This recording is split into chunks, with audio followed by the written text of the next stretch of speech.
Hello friends, എല്ലാവർക്കും നമസ്കാരം. മറ്റൊരു ടെക്നിക്കൽ വീഡിയോയിലേക്ക് എല്ലാവരെയും സ്വാഗതം ചെയ്യുന്നു.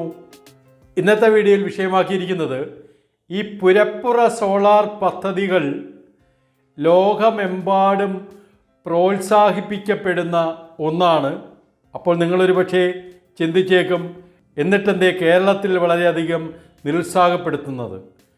നമുക്കറിയാം, പുരപ്പുറ സോളാർ പദ്ധതി എന്ന് പറഞ്ഞാൽ ഒരു വീട് അല്ലെങ്കിൽ ഒരു കെട്ടിടത്തിനോട് കൂടി ചേർന്നുള്ള മേൽക്കൂരയാണ് അതിന് ഉപയോഗിക്കുന്നത്. അവിടെ തന്നെ ആ വൈദ്യുതിയുടെ ആവശ്യവും വരും. എന്ന് പറഞ്ഞാൽ ഉൽപ്പാദിപ്പിക്കുന്ന സ്ഥലത്ത് തന്നെ വൈദ്യുതിയുടെ ഉപയോഗം വരും.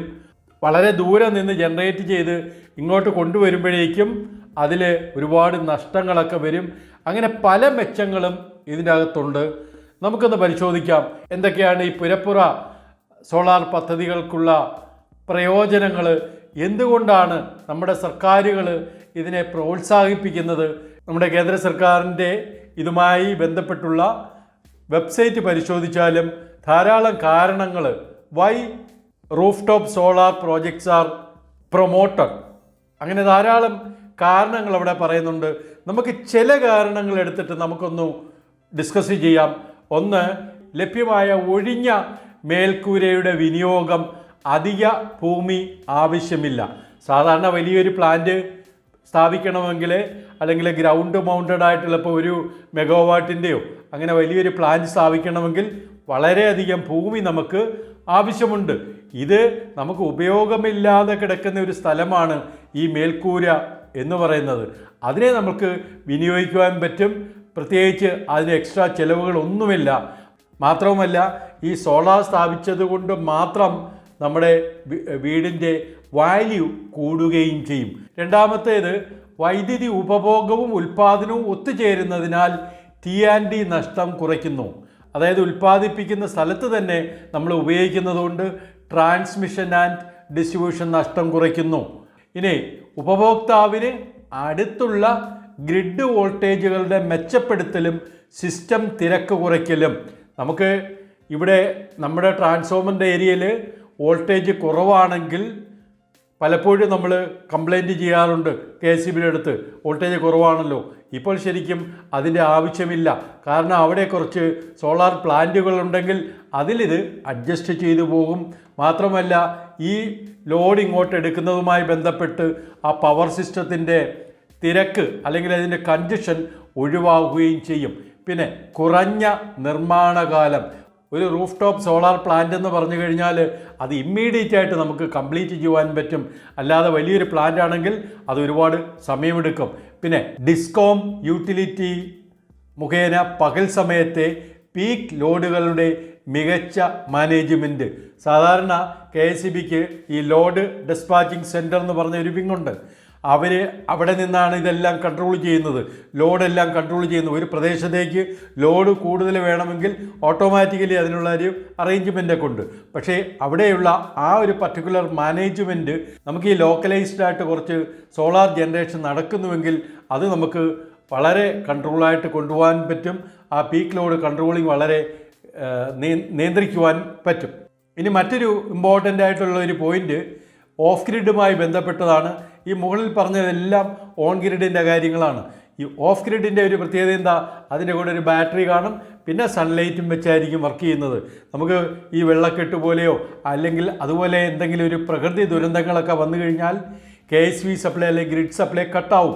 അങ്ങനെ വരുന്ന സമയങ്ങളിൽ ഈ ഓഫ് ഗ്രിഡ് സോളാർ പ്ലാന്റ് കൊണ്ട് വളരെയധികം ഉപയോഗമാണ്. പ്രകൃതി ദുരന്തങ്ങൾ അല്ലെങ്കിൽ ഗ്രിഡ് പരാജയങ്ങളുടെ സമയങ്ങളിൽ വികേന്ദ്രീകൃത മേൽക്കൂര സോളാർ സിസ്റ്റങ്ങൾക്ക് നിർണായക ബാക്കപ്പ് പവർ നൽകാനും സമൂഹത്തിൻ്റെ പ്രതിരോധ ശേഷി വർദ്ധിപ്പിക്കാനും കഴിയും. അതാണ് അതിൻ്റെ ഒരു വലിയൊരു മെച്ചം. ഓഫ് ഗ്രിഡ് പ്ലാന്റുകളുടെ വലിയൊരു മെച്ചം അതാണ്. ഇങ്ങനെ വളരെ പ്രധാനപ്പെട്ട ചില കാരണങ്ങളാലാണ് ലോകം മൊത്തമായിട്ടും ഈ സോളാർ പ്ലാന്റുകളെ പ്രൊമോട്ട് ചെയ്യുന്നത്. നമുക്കറിയാം, ലാൻഡ് വാലിയൊക്കെ വളരെ അധികമുള്ള ദുബായ് പോലെയുള്ള പട്ടണങ്ങളിലൊക്കെ അവരുടെ റൂഫ് ടോപ്പുകളൊക്കെ അവർ ഉപയോഗിക്കുകയാണ്. ഈ വലിയൊരു ഫംഗ്ഷന് വേണ്ടി ഉപയോഗിക്കുകയാണ്. Carbon dioxide emission control ചെയ്യുന്നു. നമുക്ക് കാർബൺ ക്രെഡിറ്റ് നമുക്ക് ലഭിക്കുന്നുവെങ്കിലും അതിനേക്കാളും ഉപരി ഇത്തരത്തിലുള്ള പ്രയോജനങ്ങൾ നമുക്ക് ഇതുകൊണ്ടുണ്ട്. അതുകൊണ്ട് എപ്പോഴും ലോക്കലായിട്ടുള്ള ഈ റൂഫ് ടോപ്പ് സോളാർ പ്ലാന്റുകളെ സർക്കാർ വളരെയധികമായിട്ട് പ്രൊമോട്ട് ചെയ്യുന്നുണ്ട്. അതുകൊണ്ടാണ് അതിനുവേണ്ടി പ്രത്യേകിച്ച് സബ്സിഡിയും കാര്യങ്ങളും ഒക്കെ നമുക്ക് തരുന്നത്, വളരെയധികം പ്രോത്സാഹനം തരുന്നത്. ഇതിനുവേണ്ടി പ്രത്യേക ക്യാമ്പുകൾ സംഘടിപ്പിക്കാറുണ്ട്. അപ്പോൾ ഇതൊക്കെയാണ് അതിനകത്തുള്ള മെച്ചങ്ങൾ. നമുക്ക് ഇത് സംബന്ധിച്ച് മറ്റ് ചില രാജ്യങ്ങളിലൂടെ നമുക്കൊന്ന് സഞ്ചരിച്ച് തിരിച്ചു വരാം.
അപ്പോൾ ഇതാണ് എനിക്ക് ഈ വീഡിയോയിലൂടെ നിങ്ങൾക്ക് തരുവാനുള്ള മെസ്സേജ്, നമുക്ക് റൂഫ് ടോപ്പ് സോളാർ പ്ലാന്റുകൾ വളരെയധികം പ്രൊമോട്ട് ചെയ്യേണ്ടതായിട്ടുണ്ട്. അതിൻ്റേതായ കാരണങ്ങളാണ് ഈ വീഡിയോയിൽ വിശദീകരിച്ചത്. ദയവായി ഇത് കൂടുതൽ ആൾക്കാരിലേക്ക് നിങ്ങൾ ഷെയർ ചെയ്യുക. ക്ഷമയോടെ ഈ വീഡിയോ ശ്രദ്ധിച്ചതിന് ഞാൻ നന്ദി പറയുന്നു. നമുക്ക് മറ്റൊരു ഇൻഫർമേഷനുമായി വീണ്ടും കാണാം. Thank you.